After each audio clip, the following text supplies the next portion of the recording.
Something historic just happened in Canada, and almost no one saw it coming. Alberta, Canada's economic powerhouse and home to over 4 million people, just voted on a question that could change the map of North America forever. The question? Whether to stay in Canada or leave. But leave for what? Independence, or something even more shocking, becoming the 51st state of the United States. That's right. After years of frustration, political fights with Ottawa, and calls for more autonomy, Alberta has now taken the most dramatic step yet. The vote is in. The results are explosive. And the implications? They're already shaking both Parliament Hill and the White House.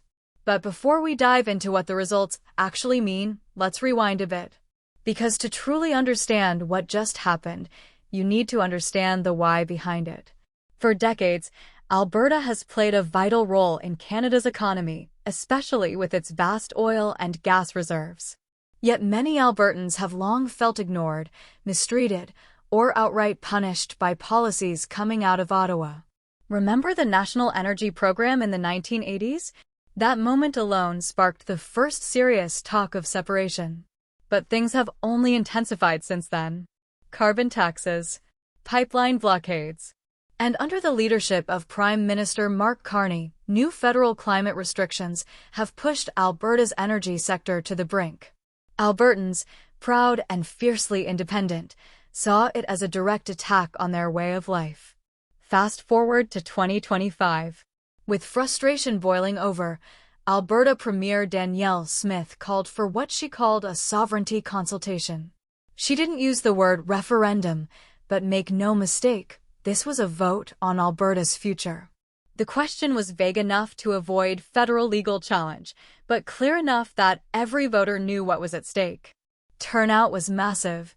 Lines stretched around polling stations. Entire towns reportedly shut down for the day. And the results?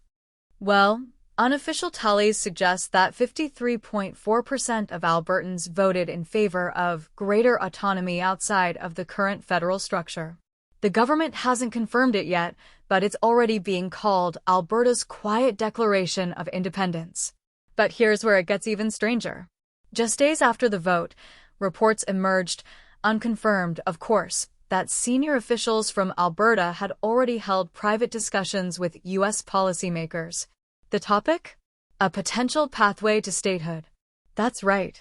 The idea of Alberta becoming the 51st state, once dismissed as internet fantasy, was allegedly discussed in back-channel meetings involving former U.S. officials and anonymous Republican donors. While no official documents have surfaced, several insiders claim there's growing support in U.S. energy and defense circles for welcoming Alberta due to its oil reserves, skilled workforce, and strategic location. Even more bizarre?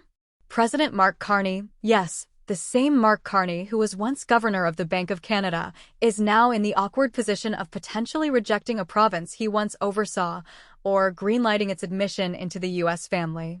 Could he really wear both hats? Let's be clear, there is no legal mechanism for a Canadian province to unilaterally separate, let alone join another country. The Supreme Court of Canada has ruled that any such move must involve lengthy negotiations, a clear majority vote, and probably a constitutional amendment.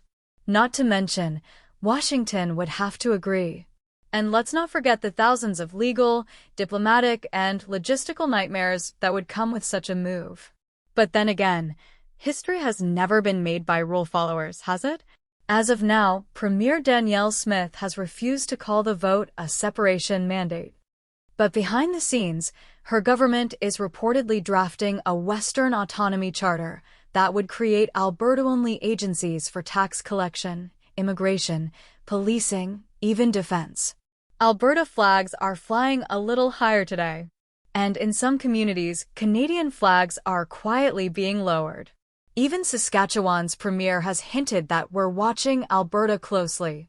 In British Columbia, calls for a provincial autonomy review are growing louder. What if the West really is rising? Meanwhile, Prime Minister Carney has been uncharacteristically silent. No press conference. No formal address. Just a brief statement from a government spokesperson saying Canada remains united. But according to one whistleblower, Ottawa is considering invoking the Emergencies Rebalancing Act, a rarely used federal tool to freeze provincial powers in the name of national security. Some call it modern-day martial law. Others say it's already too late. Alberta didn't just vote. It prepared.